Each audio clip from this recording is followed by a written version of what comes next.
guys, thank you for watching another podcast. We are today talking about the whole console PC situation going forward, with apparently a PS6 on the release, which I think is bizarre, as really hardly anything has been released for PlayStation 5, like PlayStation 5 exclusively, so it seems pretty odd that Sony would want to dive straight into a new console generation.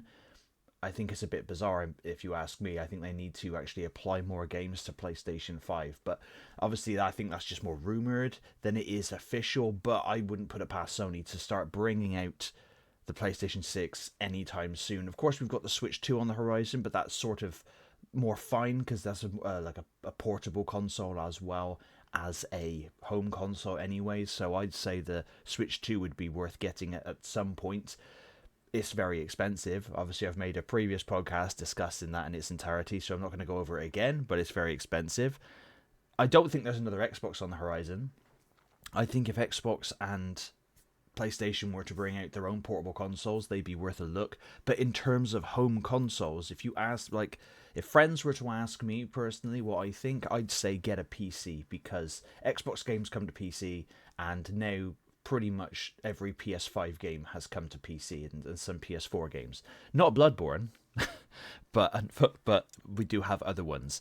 Now, that doesn't mean PC gaming is infallible. PC gaming is a bitch itself, because sometimes games should work, but they don't.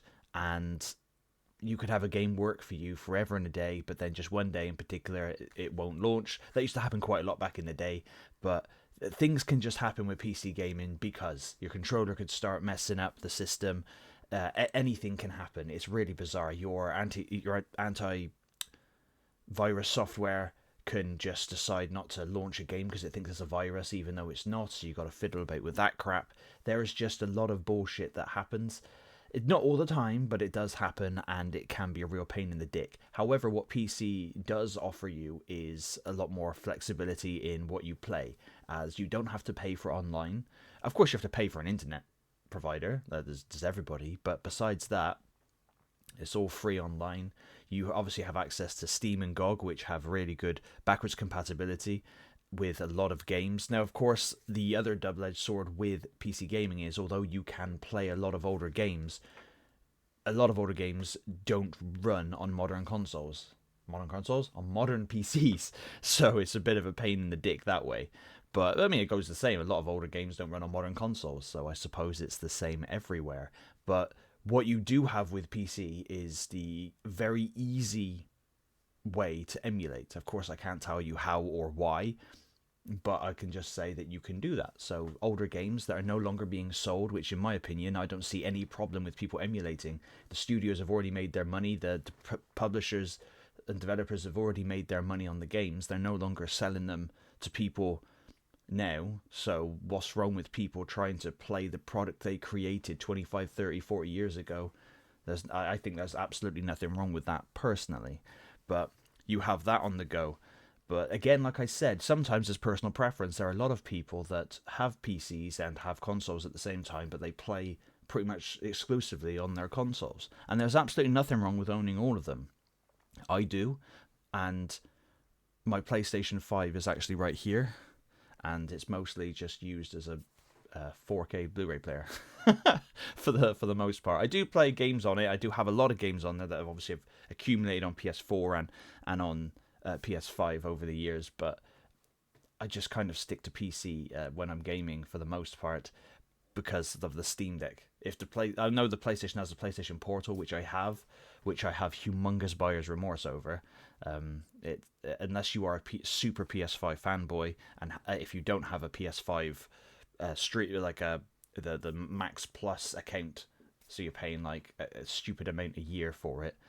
You can't then just stream from their servers, and then you can't even stream your own games, which is wild crap. You can only stream what they let you stream, which I think if Xbox was to make some kind of Xbox Game Cloud portable console where you can play all your games, that would be cool. That would work, but I think you should be able to do it so you can download them on there. Streaming still is not quite there for the most part yet. You have to have a really stable internet connection on both ends, and it has to work. And unfortunately, at the moment, it can work fine sometimes, and other times it could just not. Even using it on my local internet, which I have really fast internet, and it even messes up there, which is, even though when I'm playing the Portal, my PlayStation's upstairs with me here, and if I'm playing the Portal downstairs in the living room, sat next to my wife, so she's watching TV and I'm playing the Portal, I'm right next to the router. It should be absolutely fine, but it's not. That's just the way it is with game streaming. I've never liked game streaming. It's the same with streaming PS3 games. It hardly worked on the PlayStation 4, and it sucks donkey dick here with PS5. 100%. Now, you can obviously stream games to your PC via Xbox or whatnot, but there's nothing better than just having it just installed, so it's much better. But yeah, seriously, if you're going to get a PlayStation Portal, only do it if you are a supreme PlayStation fanboy, because I have massive buyer's remorse on that one, like I said. But the Steam Deck, on the other hand, with the PC gaming side, now I classed, even though the Steam Deck is a console, I suppose, it's a portable console, it's a handheld PC, a Linux system. So I'd say if you're gonna get, if say for example, if you had none of it, right, and then you wanted to get into it, and you said to me, what should I do? I would advise you get a decent high-end PC. Doesn't have to be the highest end, just high-end PC, which you can get for about between £1,200 and £1,500 or dollars, maybe. I'm just going by pounds here. I'm English. Go with it. And I would then also suggest maybe getting a Steam Deck. Not necessarily at the same time, because Steam Deck will add on another £500 if you want to go with the OLED version. So if I would recommend that, and then those two be your way. So if you want to play like sat on the sofa or led in your bed or what, that Steam Deck is the way. Steam Deck's not perfect. Steam Deck can't play everything, unfortunately, but it's all down to the developers and their optimization, which is another one I'll get to in a moment with PC gaming. But if you had the Steam Deck, you'd be able to play your games controller-wise, portable. You can also play some RTS games or some point-and-click games with the Steam Deck, and they do run pretty well because they have the trackpads for your thumb, which acts as the mouse, which is pretty cool. And then you just use your PC for all your mainline gaming and stuff. That's what I would do. But the optimization, I have made a separate podcast on this separately. Optimization these days is shite. Now, we've just had the Oblivion remake thing, which I do not have. I know people, I've got friends and my brother who've played it, and they're loving it, and it's Oblivion but better, and that's all we want. 100% that's all we want and all we need. But I have seen some reports on the PC version just being a little bit shifty in the performance area, especially as it says it's Steam Deck verified, so it should run perfectly well on Steam Deck, and it does not, apparently. You have to have it looking like absolute ass and look horrendous to run on there, which is bizarre, because you can have like Sea of Thieves pretty much everything on high and running at solid 60 on the Steam Deck. You can have you can have all manner of games like with The Witcher 3 running on there looking really good, lock it to 40 frames, and you can have The Witcher 3 looking pretty much PC ready, well, you know, like looking really, really good. You can have Cyberpunk on there, really high graphics, looking really good. There are all these games that look so much better than Oblivion. Like Oblivion, it's just the base game just been prettied up. So yeah, I don't understand what the situation is, but then it is Bethesda, so I think that's all I need to know really about that situation. But again, it all just comes down to personal preference. There is obviously the console war that's always been happening ever since Nintendo and Sega, and in the 90s. I had a Mega Drive and a Nintendo, so I wasn't part. The only one I did not own was a Super Nintendo, which I do regret, because Super Nintendo has some awesome games, but my cousin had a Super Nintendo, so I had NES, Mega Drive 2, and then I had PlayStation, and then in the late 90s I got a N64 with GoldenEye and all that, and Super Mario 64, and I loved it all. It was all great, and then one console I wish I did get was the GameCube back in the day. Now I have owned a GameCube at some point in my life when I used to be a game collector. I just use backup copies now to play GameCube games, but the GameCube had some really good games on it. Still has some really good games on it. And I know they're bringing the GameCube thingy to Switch 2, which is a bit of a dick move, because they can run on the Switch 1, absolutely. So it's a bit of a dick move to do that, but everything they're showing there, and they're really excited, I can play on my deck for free.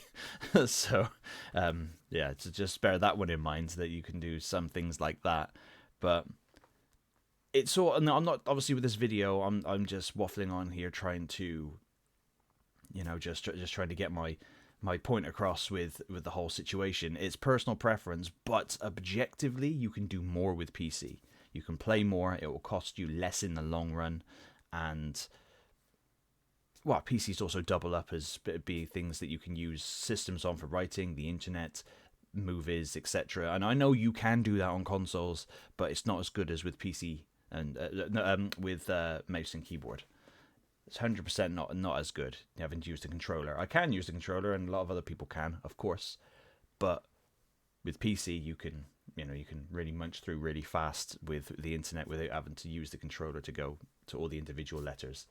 But again, if you prefer console playing, then sweet, awesome. That's really cool. If you prefer a PC, then that's great too. And if you do both and you're really happy with both, stick with both.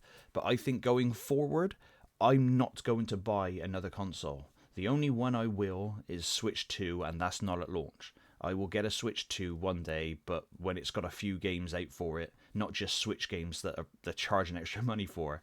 And I'm not expecting any prices to go down, absolutely not. And don't get me wrong, I am looking forward to playing a version of Breath of the Wild that actually runs at decent frame rate, especially in Kokiri Forest. But I don't want to pay that much for it. So I'm gonna wait a year or so, maybe a couple of years, and then I'll pick up a Switch 2. But that's literally probably the last one I'll get. I know there's a Steam Deck 2 on the horizon, and I will get that because I bundle that in with PC gaming. But that's it. In terms of Xbox and PlayStation, I'm done. Like completely done. I've got a Series X that my wife uses. Like I said, I've got the PlayStation 5 that just kind of sits there and just doesn't really get used all that much. But yeah, and I'm just gonna stick with PC because I think logically it just makes the most sense, because PC's not going anywhere. You don't have to always, although like contrary to popular belief, you shouldn't have to upgrade your PC every year or every other year. It's all down to the developers and their optimization.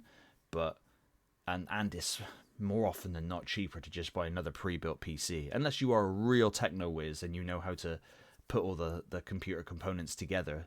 Then you can just do what you want, I suppose, build your stuff. I wish I was like that. I can put new RAM in, and I can, change a graphics card and stuff. But I mean, but with my PC case, I cannot fit the 4000 series or 5000 series in my case, because they're like huge ass cards, and my case is only like that big anyway. So I physically can't. I measured it all up because I was going to upgrade, and I can't.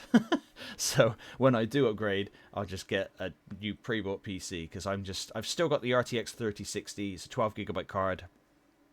It's people shit on that card all the time online, and it's a fantastic card. I can play pretty much everything as long as the games are well optimized. The only game that it just does not work as intended at all is Monster Hunter Wilds, which is a crying shame, because I'm a huge Monster Hunter fan, and it's such a shame that the new Monster Hunter, I can't play at no more really than 30 frames per second solidly. Like, I can play solidly at 30 frames, but even if I drop it down to 720 resolution, I still can't hit 60, and that should not happen, because every other new game that's come out that I've played, I can run it like incredibly well, easily.